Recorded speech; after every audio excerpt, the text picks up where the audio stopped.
Good evening, ladies and gentlemen. We welcome you to this brief press conference on the special package to J&K in the aftermath of floods last year. No. It is not a special package. No. It's a reconstruction plan of J&K. We have with us the Honorable Home Minister and Finance Minister. First, Home Minister will brief you, and then FM will take over to Home. वैसे मैं आप लोगों को introduce करा देना चाहता हूं कि हमारे फाइनेंस मिनिस्टर से तो सभी परिचित हैं ही, साथ ही हमारे जम्मू कश्मीर के भी फाइनेंस मिनिस्टर यहां पर मौजूद हैं, आसिफ द्राबू जी, और हमारे एमओएस डीओपी जी डॉक्टर जितेंद्र सिंह जी का परिचय कराने की कोई जरूरत नहीं है। मित्रों, आप सबको जानकारी है कि जम्मू कश्मीर में एक पॉपुलर गवर्नमेंट इस समय काम कर रही है विगत कुछ महीनों से। बीजेपी और पीडीपी की कोलिशन गवर्नमेंट इस समय जम्मू कश्मीर में है। हम लोगों ने कुछ कॉमन मिनिमम प्रोग्राम्स निर्धारित किए थे। उन कॉमन मिनिमम प्रोग्राम्स की तो मैं चर्चा नहीं करना चाहता हूं, लेकिन डेवलपमेंट के लिए, जम्मू कश्मीर के डेवलपमेंट के लिए इस गवर्नमेंट का फुल फ्लेश्ड कमिटमेंट है। लेकिन एक बहुत बड़ी त्रासदी जम्मू कश्मीर की जो रही है वह बाढ़ के कारण रही है। जन और धन दोनों की क्षति हुई है जम्मू कश्मीर में। लेकिन हमारे प्रधानमंत्री जी ने उसका तुरंत संज्ञान लिया। मैं तो गया ही, तुरंत उसके दूसरे दिन प्रधानमंत्री जी भी जम्मू कश्मीर में फ्लड सिचुएशन का जायजा लेने के लिए पहुंचे थे और वहां पर उन्होंने कुछ घोषणाएं की थी। वह घोषणाएं सारी पूरी हो चुकी हैं। मैं यह जानकारी देना चाहता हूं कि उस समय एसडीआरएफ और एनडीआरएफ से लगभग 1602 करोड़ रुपए जम्मू कश्मीर को दिए गए थे रिलीफ और रिहेबिलिटेशन के लिए, और साथ ही साथ 762 करोड़ अमाउंट और भी दिया गया था जम्मू कश्मीर। प्रधानमंत्री जी ने 1000 करोड़ रुपए की घोषणा की थी। एक एडिशनल अमाउंट जम्मू कश्मीर के लोगों को रिलीफ और रिहेबिलिटेशन के पर्पज से प्रोवाइड किया था। लेकिन हम यह मानते हैं कि वह पर्याप्त नहीं है, क्योंकि बड़ी संख्या में वहां पर कच्चे मकान तो गिरे ही थे, पक्के मकान भी धराशायी हुए। लोगों के अपने मकान होने चाहिए और साथ ही जो क्षति हुई है उसकी किसी न किसी सीमा तक भरपाई होनी चाहिए। इसीलिए आज हमारे प्रधानमंत्री जी ने फैसला किया है और हमारे वित्त मंत्री श्री अरुण जी जेटली ने कि हम और कुछ फंड एलोकेशन जम्मू कश्मीर के लिए करेंगे। उसके बारे में डिटेल्ड जानकारी तो हमारे फाइनेंस मिनिस्टर आपको देंगे, लेकिन additional x gratia amount of ₹500 crore यह हम दे रहे हैं, और साथ ही साथ 1000 करोड़ रुपया भी हम अलग से डैमेज स्ट्रक्चर्स और फिजिकल एसेट्स के इमीडिएट रेस्टोरेशन के लिए प्रोवाइड कर रहे हैं। इसके बारे में जो भी विशेष जानकारी देनी है वो हमारे फाइनेंस मिनिस्टर श्री अरुण जी जेटली देंगे। अब मैं माइक उनको देता हूं।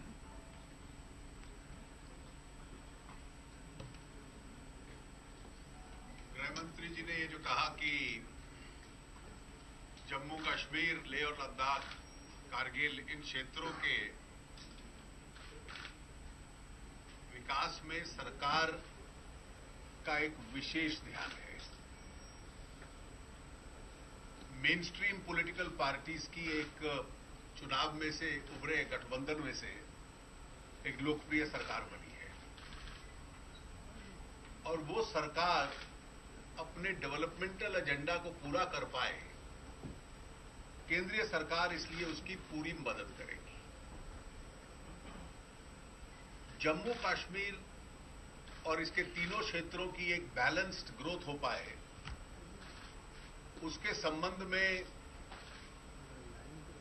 एक अधिकारियों की टीम अभी राज्य का दौरा करेगी, जिसमें सीईओ नीति आयोग और एक्सपेंडिचर सेक्रेटरी रहेंगे और लॉन्ग टर्म क्या क्या मेजर्स लेने चाहिए for a long term developmental vision of Jammu and Kashmir, उसके संबंध में वो अपना अध्ययन करके सरकार को अपना सुझाव देंगे और इसलिए जो बड़े सुझाव उनके आएंगे उसके संबंध में विचार बाद में सरकार करेगी। लेकिन वो हमारी एक बहुत बड़ी प्राथमिकता है और इस वक्त अगर मैं कहूं कि उस पर काम हो रहा है, दैट्स वर्क इन प्रोग्रेस। पिछले साल जो फ्लड्स आए थे जिससे लगभग सभी रीजन बहुत एडवर्सली प्रभावित हुए, इसमें मैं ब्रॉड हेड्स बता देता हूं आपको। प्राइम मिनिस्टर रिलीफ फंड से उस वक्त 770 करोड़ दिए गए थे। एसडीआरएफ एनडीआरएफ से 1602 करोड़ रुपया दिया गया। Special project assistance 1000 crore prime minister जब वहां गए थे उन्होंने उसकी घोषणा की थी। इसके अलावा अभी जम्मू श्रीनगर हाईवे का मरम्मत है, उस रिपेयर्स हैं उन एरियाज की जो फ्लड से डैमेज हुए। एक बहुत बड़ी स्टेट में रिक्वायरमेंट है कि बीपीएल प्राइजेस पे एडिशनल फूड ग्रेन उस स्टेट को दिया जाए, जिसको भी हम लोगों ने मंजूर किया है। जो कच्चे हाउसेस थे और छोटे घर थे लोगों के, जिसमें प्रायः गरीब लोग रहते हैं और सामान्य लोग रहते हैं, जो डैमेज हुए पार्टली या फुल्ली, ऐसे 75,000 घरों को दोबारा रीबिल्ड करने के लिए एक ग्रांट है। और क्योंकि टूरिज्म स्टेट की मेन स्ट्रीम है और आजकल तो अच्छा टूरिज्म सीजन चल रहा है, तो टूरिज्म प्रोजेक्ट्स को जो नुकसान हुआ वो और जो 12 टूरिज्म प्लेसेस हैं उसके लिए एक स्पेशल ग्रांट। और 2008 में जो तब के प्रधानमंत्री जी ने एक पैकेज अनाउंस किया था, उसमें कुछ आउटस्टैंडिंग पेमेंट्स थी, वो मिलाकर इस सब के संबंध में एक डिटेल नोट अभी प्रेस ब्रीफिंग के बाद आपको दे दिया जाएगा। मतलब कुल मिलाकर पिछले साल 2602 करोड़ रुपया ऑलरेडी रिलीज हुआ है और इसके अलावा इस वर्ष 2437 करोड़ और रिलीज होगा। तो दोनों को आप टोटल कर लें, 2437, 2437। So the total up to something close to 5000 crore. और ये वो है जो सारे पास्ट रिसोर्सेज और जो अब पाइपलाइन में डाले जा रहे हैं, जो फ्लड रिलेटेड डिवास्टेशन जो हुआ है, जिसके लिए इसका इस्तेमाल किया जाएगा प्रिडोमिनेंटली।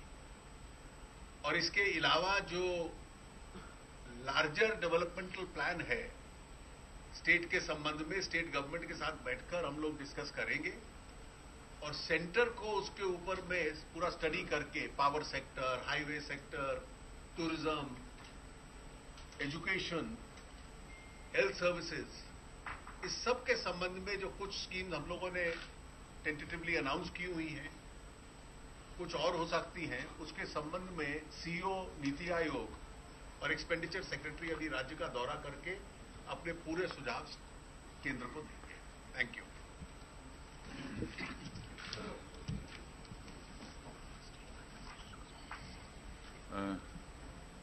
कुछ द्रौपदी,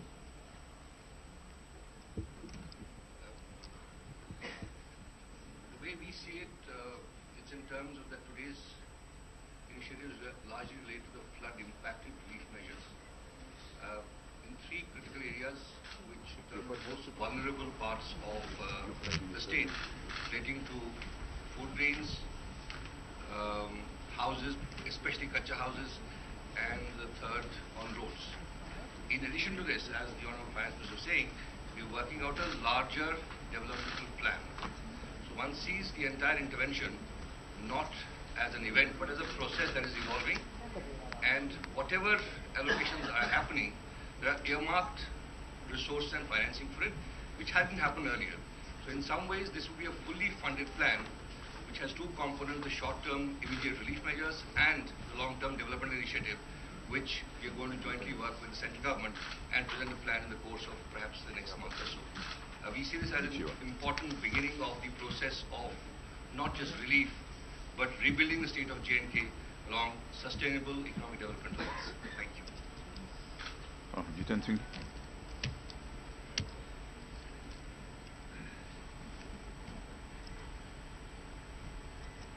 मित्रों, आदरणीय गृह मंत्री जी ने और आदरणीय वित्त मंत्री जी ने विस्तार में सब कुछ कह दिया है, इसमें कुछ जोड़ने को नहीं रह गया। परंतु जैसे कि कहा जा रहा है कि पिछले एक वर्ष में जिस प्रकार के घटनाक्रम से प्रदेश जम्मू कश्मीर गुजरा है और वहां पर बाढ़ की भी स्थिति रही, ये इतिहास में अपने में एक अद्भुत उदाहरण है कि जिस दिन वहां पर बाढ़ आई उसके 2 दिन के भीतर ही आदरणीय प्रधानमंत्री जी, आदरणीय गृह मंत्री जी स्वयं वहां उपस्थित थे।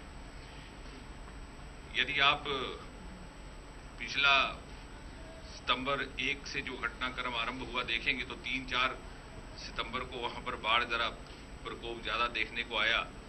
6 तारीख को गृह मंत्री जी वहां थे, उन्होंने स्वयं वहां का दौरा किया और जो अभी बताया गया कि एसडीआरएफ का 1100 करोड़ रुपया जो प्रदेश के हिस्से में था वो देने का उन्होंने वहां पे ही घोषणा की ऑन दी स्पॉट।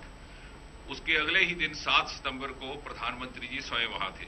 प्रधानमंत्री जी ने वहां न केवल स्वयं व्यक्तिगत तौर पर जायजा लिया बल्कि 1000 करोड़ रुपए की घोषणा की।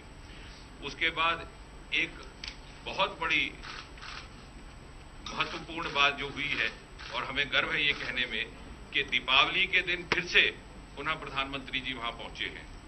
तो 23 अक्टूबर को बाढ़ पीड़ितों के बीच प्रधानमंत्री जी आदरणीय श्री नरेंद्र मोदी जी ने पहले सेना दल के कुछ लोगों के साथ सुबह का समय बिताया और शाम को वो कश्मीर घाटी में रहे और वहां पर उन्होंने 745 करोड़ रुपए की घोषणा की, जिसमें मकानों इत्यादि के लिए जो आपको आदरणीय वित्त मंत्री जी ने आंकड़े दे दिए हैं उसके अंतर्गत आ जाते हैं। उसमें 75 करोड़ रुपया विशेषकर मकानों की मरम्मत के लिए था और उसके अतिरिक्त जो अनकहा जितनी भी स्कूलों की पाठशालाओं की किताबों का खर्चा था वो फ्री देने की भी घोषणा की गई और इसके अतिरिक्त वहां पर टेंट, कंबल इत्यादि का। तो कहने का तात्पर्य ये कि न केवल आर्थिक सहायता वहां देने का काम किया भारत सरकार की ओर से और आदरणीय प्रधानमंत्री जी ने स्वयं, बल्कि वहां पर जाकर के उन लोगों के बीच उनका मनोबल बढ़ाने का काम किया। ये अपने में एक बहुत बड़ी ऐतिहासिक बात है जो मुझे लगता है विश्व में किसी भी देश में देखने को नहीं मिली। धन्यवाद। ये मैंने कहा फाइनेंस के बारे में बात हो गई, लेकिन किसी भी स्टेट अथवा किसी भी कंट्री की डेवलपमेंट की पहली शर्त होती है कि एक सिक्योर और पीसफुल एनवायरनमेंट होना चाहिए। तो जम्मू कश्मीर के बारे में मैं कहना चाहूंगा कि वहां की सिक्योरिटी सिचुएशन में काफी इंप्रूवमेंट हुआ है और लेवल ऑफ वायलेंस इसमें भी काफी डिक्लाइन है। और इतना ही नहीं, मैं कह सकता हूं कि टेरर इंसिडेंट्स इसमें भी 25% का फॉल इधर हुआ है। यह केवल आपकी जानकारी के लिए मैं बतला रहा हूं। माने डेवलपमेंट के लिए जैसा माहौल होना चाहिए वैसा माहौल धीरे धीरे जम्मू कश्मीर में तेजी के साथ बन रहा है। One by one. Yeah, you can speak. My question is to the finance minister. Jaitley साहब आप वित्त मंत्री के साथ साथ आईएनडी मिनिस्टर भी हैं और जब भी सरकार समस्या में होती है या संकट में होती है आप संकट मोचक के तौर पे सीधे फ्रंट से बैट करते हैं। सवाल ये उठ रहा है कि विदेश मंत्री इतने आरोपों में घिरी, इतना बवाल मचा, राजनाथ सिंह से लेकर तमाम मंत्री डिफेंस में आए, क्यों अरुण जेटली वित्त मंत्री सुषमा स्वराज के डिफेंस में अब तक नहीं बोले? देखिए, मैं स्पष्ट कर दूं कि सारे आरोप जो लगाए गए हैं बेबुनियाद हैं। उनका वक्तव्य और पार्टी अध्यक्ष का बयान कि उन्होंने जो किया अच्छी नीयत के साथ किया, शी एक्टेड बोना फाइडे, सारी सरकार और सारी पार्टी उसमें एक मत की है, इसमें किसी को संदेह ना रहे। सर एक सवाल और उठता है कि जिस तरीके से ये कहा जा रहा है कि सुषमा स्वराज ने अकेले ये फैसला लिया या फिर पूरी सरकार का ये फैसला था मदद करने का। देखिए हमारे मंत्री जो विभाग के प्रमुख होते हैं वो इसके लिए काबिल हैं कि वो निर्णय ले लें और सरकार के जो निर्णय होते हैं उसमें सरकार की सामूहिक जिम्मेवारी होती है। आप कह रहे हैं आस्तीन का सांप है, आस्तीन का सांप कौन है? देखिए अगला सवाल पूछिए।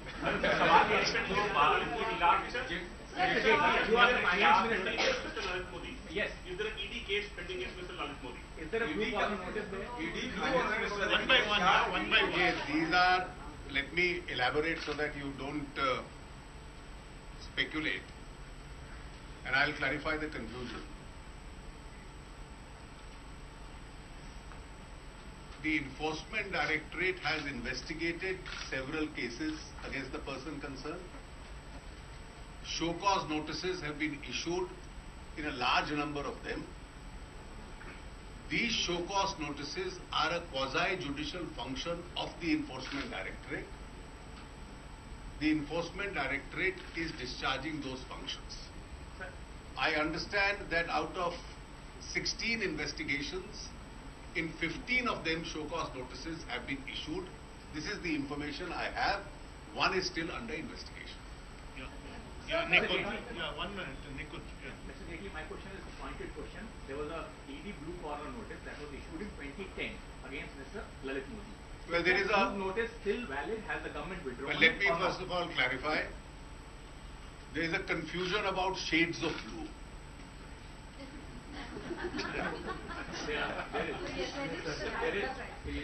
There is a procedure of a blue corner notice which is issued by Interpol.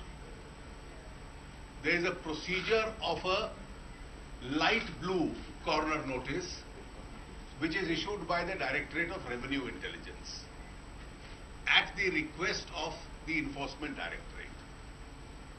That notice was issued in 2010. That notice continues to be valid even today. Sir. Yes, सवाल ये कि जो हाईकोर्ट के फैसले को आप चैलेंज करेंगे, supreme court में जाएंगे? देखिए ये पासपोर्ट अथॉरिटी जो है उसके अधिकार क्षेत्र में आता है, इसका निर्णय वो लेती है।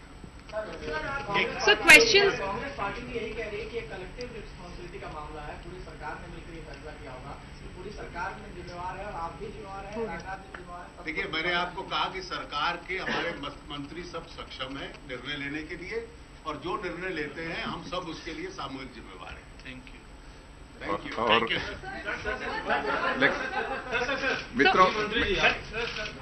मित्रों हमारी तरफ से एक निवेदन, ऐसा न हो कि जम्मू कश्मीर छोड़ मत देना एकदम।